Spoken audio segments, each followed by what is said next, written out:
네, 안녕하십니까. 한방 안이비인후과 김봉현입니다. 저는 이제 주제로 봄철 현대인의 눈 관리 관련해서 얘기하는데요.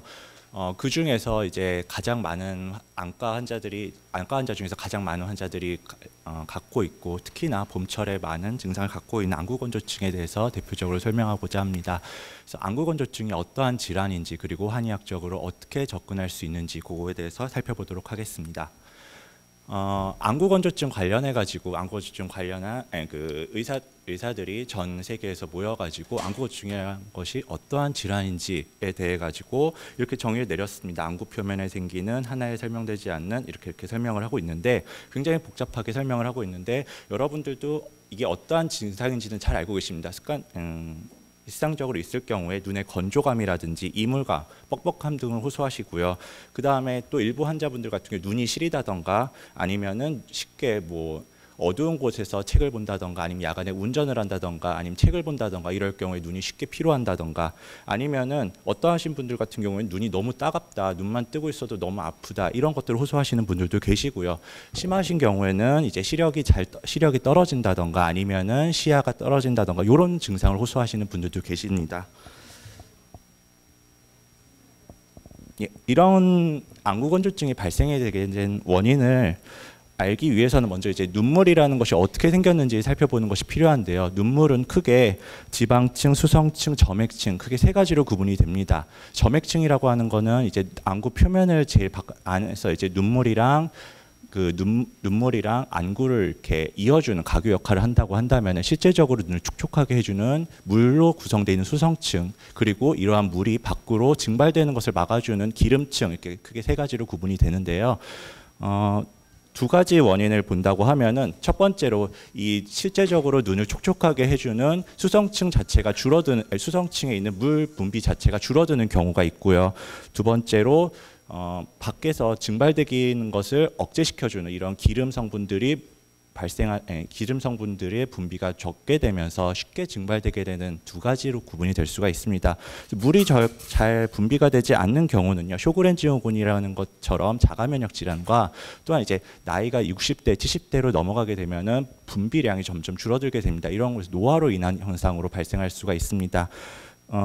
눈물막이 유지되지 못하는, 쉽게 증발되는 경우는요, 마이봄선이라고 해가지고 눈물의 지질 성분을 분비하는 곳이 있습니다. 이러한 곳에 문제가 생기거나, 아니면은 알레르기나 라섹 같은 이런 수술을 했을 경우에 이런 눈물막이 유지가 못 되고 증발이 잘 되게 되면서 안구건조증이 생긴다고 발생하고 있습니다. 그래서 이런 것들이 발생하게 되면은 초반에는 이제 증상이 심하지 않습니다. 약간의 이제 뻑뻑한 정도만 있게 되는데, 이러한 것들이 생겨나게 돼서 초반에 이제 안구 표면에 염증이 생기게 되면, 이러한 염증들이 물 성분이라든지 기름 성분을 만들어내는 그러한 세포들을 파괴하게 되고, 이러한 것들이 다시 또 안구건조증의 증상을 증가시키게 되고 해서, 처음에는 조금 증상이 경하다가도 이러한 것들이 악순환을 일어내 가지고 점점 증상이 심각하게 됩니다.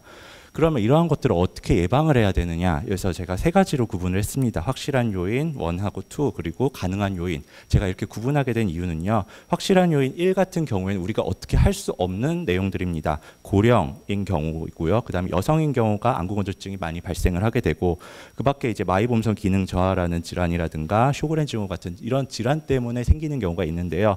고령은 저희가 나이를 거꾸로 먹을 수는 없죠. 또 여성 같은 경우도 우리가 성별을 바꿀 수 없는 그런 부분 같은 경우는 어쩔 수 없는 부분입니다. 하지만 두 번째 같은 경우는 생활 습관과 관련되어 있는 부분이고요. 이런 부분에 대해서 조금만 고칠 수 있다면 안구건조증을 예방을 할 수가 있겠습니다.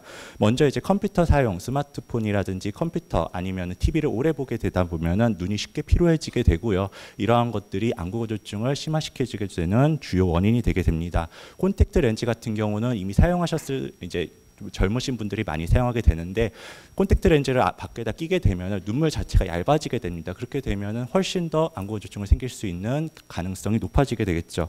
그 밖에 미세먼지나 최근에 황사가 많이 불어오고 있잖아요. 이런 것들 또한 눈에 자극감을 주기 때문에 안구건조증을 발생시킬 수가 있습니다.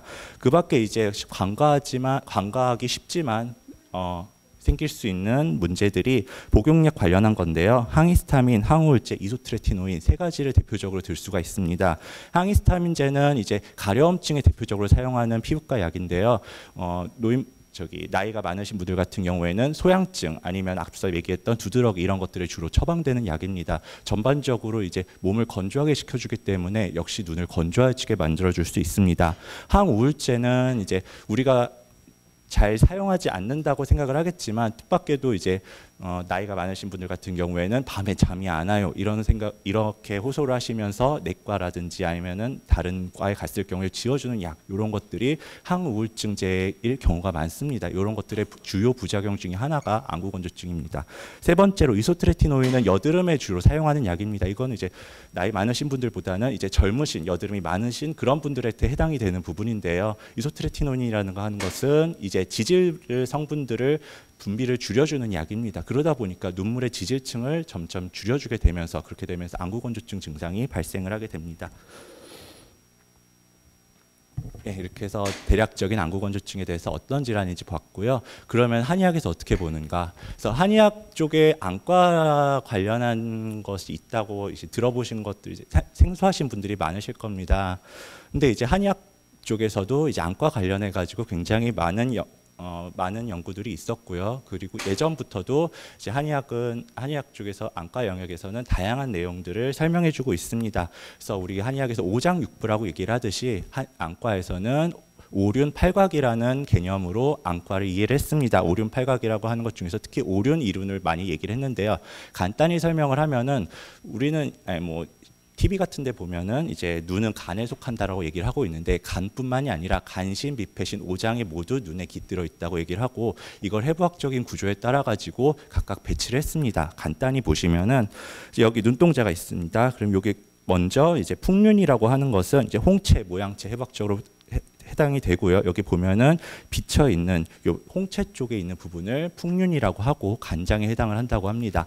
두 번째 혈륜이라고 하는 건데요. 심장에 해당하는데 심장은 빨갛잖아요. 눈에 빨간 부분이 어디 있을까요? 눈 가장 안쪽이랑 그다음에 눈 가장 바깥쪽.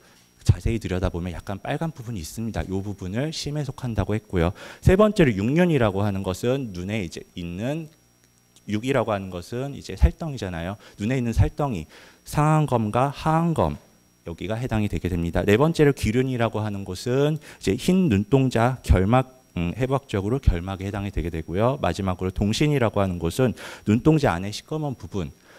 여기 이제 동신이라고 하는데 이제 해부학적으로는 망막이라고 해서 시신경에 해당을 하는 곳입니다.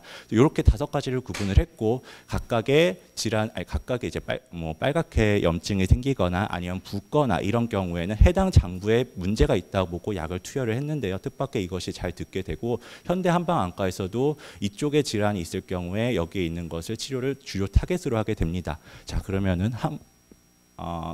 안구건조증 같은 경우에는 주요 증상 자체가 결막의 충혈이라든지 뻑뻑함입니다. 그러면 결막이라고 하는 부분은 이제 여기서 해당이 되면 기륜이라는 곳에 해당이 되게 됐고 여기에 뻑뻑하거나 아니면 충혈이라든지 열증이 있게 되는 것을 얘기를 하기 때문에 안구건조증의 기본 병리를 봤을 경우에는 폐열이라고 보고 있습니다. 근데 이제 폐열이라고만 하는데 이러한 폐열이 어떻게 생기냐에 따라 가지고 이제 크게 4가지로 구분을 하게 되고 이건 대표적인 증상이고 이제 각각의 이제 환자분들마다 상태에 따라서 달라지게 될 수 있는데 간단히 한번 살펴보겠습니다. 그래서 보통 첫 번째로 이제 젊으신 분들 같은 경우 아니면 라식이나 라섹 수술 같은 거 한 이후에 그러한 경우에 일반적인 염증이 생겨가지고 생기는 경우 이런 것들이 이제 폐열로 인해서 생기는 것이라고 얘기를 하고요. 두 번째로 그 안구건조증 호소하시는 분들 중에서 눈곱이 자주 끼고 눈이 간지럽다라고 호소하시는 분들이 있습니다. 이런 것들이 알레르기 결막염일 경우가 많은데요. 이러실 경우에는 이제 한의학 쪽에서는 습열이라고 많이 보게 되고 그래서 비습열 쪽으로 보기도 합니다. 세 번째로 충혈이 위주라고 했는데 어떤 환자분들 같은 경우에서는 충혈은 별로 없는데 눈이 화끈거리고 그다음에 통증이 없으신 분 경우가 있습니다. 충혈이 별로 없는데 건조감이 심하다. 보통 이런 것을 한의학에서 진액 부족이라고 하는데 폐 진액이 부족을 하다. 그래서 폐음 부족이라고 얘기를 하기도 하고요. 마지막으로 노인분들이 많이 발생을 하게 되는데 이런 건 전반적인 허증으로 발생을 한다고 해서 간시음허라는 표현을 사용을 합니다. 이거는 저희 한의사분들께서 이제 보통 얘기를 하는 거고 이런 게 있구나라고 보시면 되겠습니다. 이렇게 해서 처방을 한다고 이렇게 해서 이제 치료를 처음 들어간다고 보면은 또한 이제 침으로 침으로 이제 살펴볼 수도 있습니다. 자, 이 연구는요, 우리나라에서 5년 전에 진행된 연구인데 150명의 환자를 대상으로 한쪽 군에는 이제 인공 눈물만 사용을 하게 하고요. 한쪽 군 같은 경우에는 주 3회 침 치료를 4주간 치료한 경우 이후에 안구건조증 효과가 어떻게 변화되는지 살펴본 연구입니다. 그래서 왼쪽 보시면 침 치료 같은 경우에는 파란색이나 빨간색이 어느 정도 호전이 된 군이라고 볼 수가 있는데 대략 한 85% 정도가 어느 정도 호전이 됐다고 반면에 인공 눈물 같은 경우에는 어느 정도랑 호전되는 정도를 합치니까 한 55% 정도 된다고 합니다. 그래서 이런 거 봤을 경우에 침 치료가 어느 정도 호전이 돼 있는 걸 볼 수가 있고요. 또한 이거 이후에도 여기는 나타나지 않지만 치료를 종료 후에 인공 눈물만 사용했을 경우에는 이제 바로 이제 효과가 다시 떨어졌을 반면에 침 치료 같은 경우 2주 후 4주 후에 검사했을 경우에도 호전 정도가 유지된다고 보고 있었습니다. 그래서 침 치료가 어느 정도 효과가 있는 것을 볼 수가 있고요. 자, 이제 한의학에서 이제 침과 약 이렇게 얘기를 했는데 그것 또한 그거 말고도 이제 집에서 할 수 있는 방안에 서 간단히 설명을 드리면은요. 그 안구건조증에서 집에서 할 수 있는 생활 관리를 크게 두 가지를 얘기를 합니다. 온열 자극과 마사지를 두 가지를 얘기를 하는데요.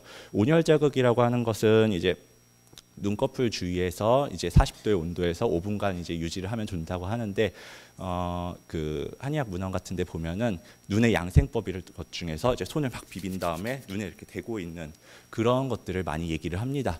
그런 것들이 어떻게 보면은 약간 좀 이상하다라고 생각을 할 수가 있는데 눈을 쫙 손을 이렇게 비비게 되면 약간의 마찰열이 생기잖아요. 그 정도가 40도 조금 안 된 그런 정도의 온도입니다. 그래서 그 상태에서 이렇게 눈에 대고 어느 식으면 다시 이렇게 해주고 그런 것만 해도 어느 정도 눈의 피로를 풀어주고 그다음에 안구 건조를 줄여줄 수 있는 그런 방안이 될 수 있습니다. 그밖에 이제 경혈이라고 해서 눈 주위의 어혈이나 정명혈, 승흡혈 이런 부분에서 자극을 해주고 특히 그 이외에도 목 뒤에 부분이 뻣뻣하신 분들이 계십니다. 요런 걸 통해 가지고 이런 걸 원인으로 인해 가지고 눈이 더 뻑뻑해지시는 경우가 있는데 요 목 뒷부분을 풀어주는 것 또한 이제 안구 건조증을 예방할 수 있는 마사지가 될 수 있겠습니다. 예, 이상입니다.